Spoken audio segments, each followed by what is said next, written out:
Hands Tied, a BDSM romance story, written by Kathleen Hope, narrated by Theresa Stevens. Table of Contents, Chapter 1, Chapter 2. Chapter 1. Deborah. At first, my job was a pretty big thrill. Whenever I would tell people I was a scientist who specialized in conducting sexual experiments, their eyes would perk up, and they'd want to hear all the details. I didn't blame them.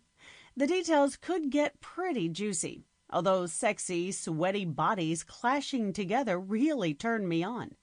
I'd stand there taking my notes on a clipboard, pretending that I didn't care about anything except the research.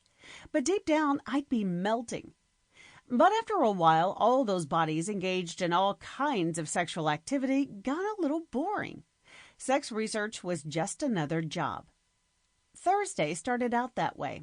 I had spent my morning observing a man and woman having intercourse. He was a handsome man, tall frame with rippling muscles and a lean face. She was gorgeous, a petite redhead with a curvy ass and ample boobs that seemed to defy gravity. But I couldn't have been more bored. "Okay, you can begin now," I said, fighting off a yawn. My attempt to log on to the computer to record my notes didn't work out. For some reason, I couldn't log on. So I simply picked up my clipboard and took my notes there. I marked down the start time of their encounter and watched them go at it for nearly 30 minutes. When they were done, I wrote down the time they finished and took all the appropriate notes. That concludes the experiment for today, folks. Thank you for participating. I shook the hands of both people, handed them their robes, and escorted them to the lobby. I returned to the experiment room and slumped on the bed. I couldn't believe how boring this job had become. What was once an enormous thrill had become a chore. I wondered if the problem was with the boredom of my real-life sexual antics, or the lack of them. It wasn't easy to find romance with so little spare time on my hands. Being shy and mousy certainly didn't help. Just then the door swung open and Pepper stood there, her face glowing with a sweet grin.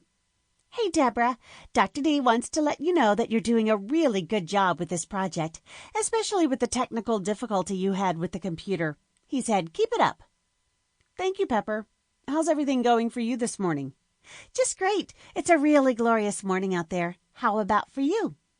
"Well, you know how it is. After a while, this job can get a little—" I stopped myself and thought about what Pepper said a few seconds earlier. Sample complete. Ready to continue?